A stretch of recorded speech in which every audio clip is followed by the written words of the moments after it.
Welcome.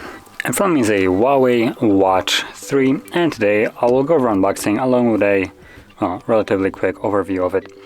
So let's get straight to it and pop it open. Now right off the bat I will mention that this is just slightly different than the normal HUAWEI Watch 3, considering this is the Pro version. So honestly the difference between those two is so slight that that Pro slap right here is it's just insulting, to be honest.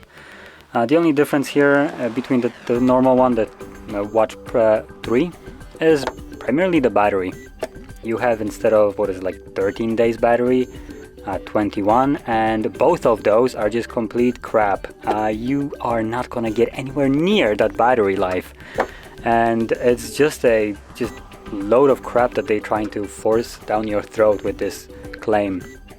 The HUAWEI Watch 3, that's supposed to last 13 days on a normal use, basically went down in a single hour about 10%. So, or maybe not normal, but a little bit of an extensive use. So yeah, that's a little bit far off from the 13 days. So yeah, anyway, let's get this out here and we get the watch itself. Just unclip it. There we go. And in here we also get the charger and some paperwork, which I'm not really gonna go open up.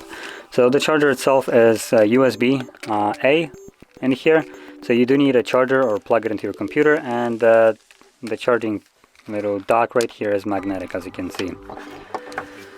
And that's basically all the important stuff that we get in the box. Now, going over the specifications of this device, it comes with a 1.43-inch display. There we go, it's turning on.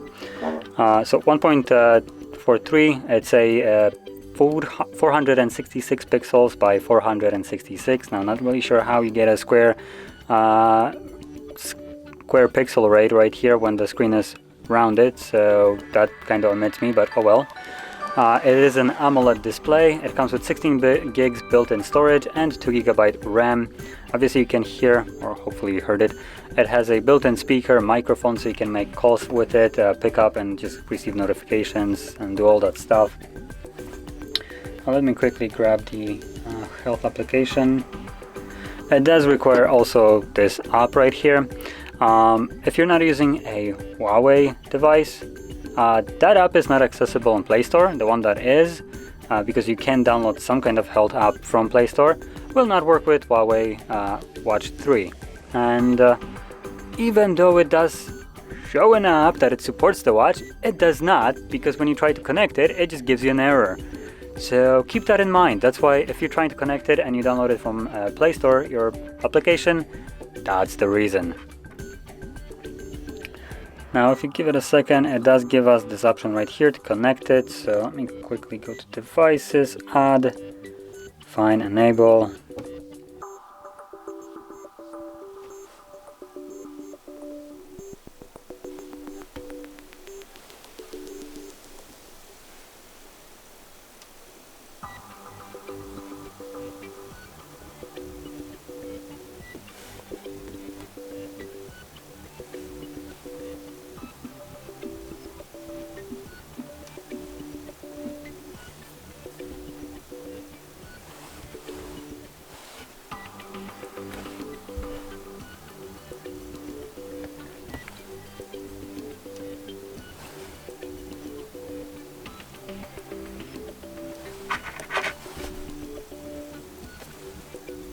Okay, now we can link it.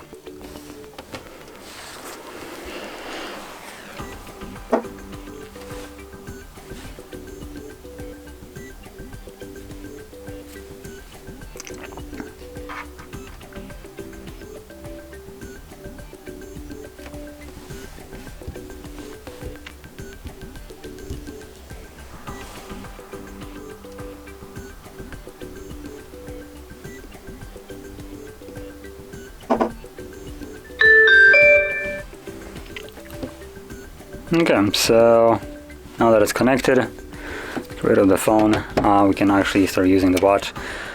Let's agree to whatever, enable.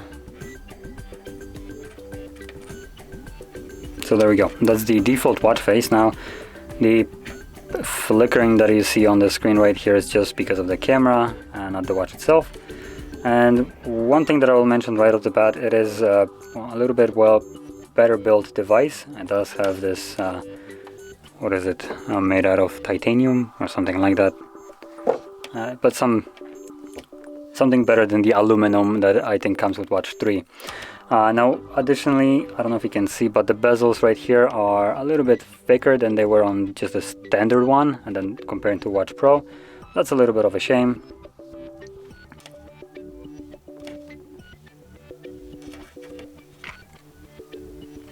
There we go. Now apart from that, the device has basically all the bells and whistles that you would expect from it. It runs also on on Harmony OS, which supposedly supposed to work super good, have all that battery saving crap, but it does not. That's only advertising. And yeah, apart from that, it just functions as a typical, almost a Android Wear OS watch. It really doesn't differ that much from it, to be perfectly honest. At least from the brief time that I spent with the first one. It does have App Store if you want that, if I actually remember how to access it.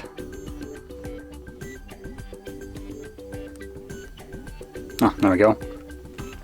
So as you can see, you do have this kind of almost feels like it has been ripped out of the Apple Watches, which I guess is not really a bad thing. It looks okay. You do have a crown right here to play around. It does have haptic feedback when you're turning it. The haptic feedback isn't necessarily the best, but it's here. Just thought I would mention. Now, that being said, the device does come around 500 euros, which personally I consider to be way overpriced. For the hassle of you needing to download an application from their website, which isn't necessarily governed by the Google securities and all that, and also the watch basically trying to fake the battery life here.